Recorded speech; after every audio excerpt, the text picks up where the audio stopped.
Hi friends, இன்றைக்கி நம்ம சிம்பிளான மசால் வடை பண்ண போகிறோம். கடலை வடைன்னு சொல்ல மாட்டேன், ஏன்னா நான் இதில் ரேஷனில் வாங்கின துவரம் பருப்பு தான் யூஸ் பண்ணியிருக்கேன். கொஞ்சமாக தான் கடலை பருப்பு ஆட் பண்ணியிருக்கேன். ஃப்ரெண்ட்ஸே தெரியல, ரெண்டுமே ஒரே சைஸில் இருக்குது. வாங்க எப்படி பண்ணுறதுன்னு பார்க்கலாம். 3 கைப்பிடி துவரம் பருப்பு, 1 கைப்பிடி கடலை பருப்பு எடுத்து நல்லா வாஷ் பண்ணிக்கோங்க. துவரம் பருப்புலேருந்து நிறையா அழுக்கு வரும், அதனால் 4-5 டைம்ஸ் நல்லா வாஷ் பண்ணிவிட்டு 2 காஞ்ச மிளகாய், சோம்பு சேர்த்து 1 மணி நேரத்துக்கு ஊற வச்சுருங்க. அதுக்கப்புறமா ஒரு பகுதியை மிக்சி ஜாரில் ஆட் பண்ணி நல்லா அரைச்சிடுங்க. இன்னொரு பகுதியை ஆட் பண்ணும்போது மட்டும் கொரகொரப்பாக எடுத்துக்கிட்டால் போதும். என்னோடது மிக்சி ஜார் பெருசுன்றதுனால நான் ஒரே டைம் பண்ணுறேன். இதில் நான் 2 ஸ்பூன் தான் வாட்டர் ஆட் பண்ணியிருக்கேன். எனக்கு இந்த கன்சிஸ்டன்சி கரெக்டாக இருக்கிறனால நான் அப்படியே வடை செய்ய ஆரம்பிச்சிட்டேன். இன்கேஸ் உங்களுக்கு கொஞ்சம் வாட்டராக ஆகிடுச்சுன்னா 2 ஸ்பூன் அரிசி மாவு சேர்த்துக்கோங்க.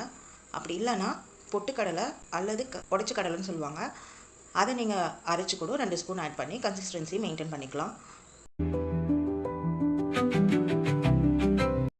தேவையான அளவு உப்பு, வெங்காயம், கருவேப்பிலை, கொத்தமல்லி, கொஞ்சம் பெருங்காயம் சேர்த்து நல்லா மிக்ஸ் பண்ணிவிட்டு உருண்டை பிடிச்சி வச்சுடுங்க.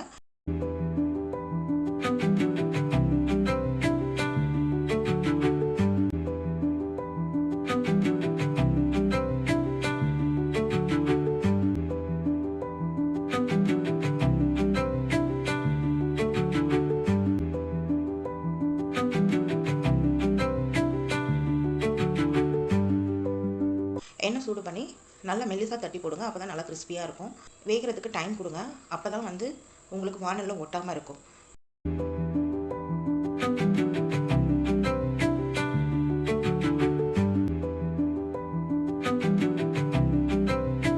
ரெண்டு பக்கமும் நல்லா திருப்பி போட்டு பொன்னிறமாக ஆனதையும் எடுத்துடலாம். நிஜமாகவே ரொம்ப நல்லாயிருக்கும். நீங்கள் ரேஷன் துவரம் பருப்பு யூஸ் பண்ணலை, வேஸ்ட்டாக தான் வீட்டில் வச்சுருக்கீங்கன்னா இதை நீங்கள் ட்ரை பண்ணி பாருங்கள். ட்ரை பண்ணிவிட்டு எப்படி இருந்ததுன்னு சொல்லுங்கள். இல்லை இதுக்கு முன்னாடி நீங்கள் ட்ரை பண்ணியிருக்கீங்கன்னா கமெண்ட்டில் சொல்லுங்கள்.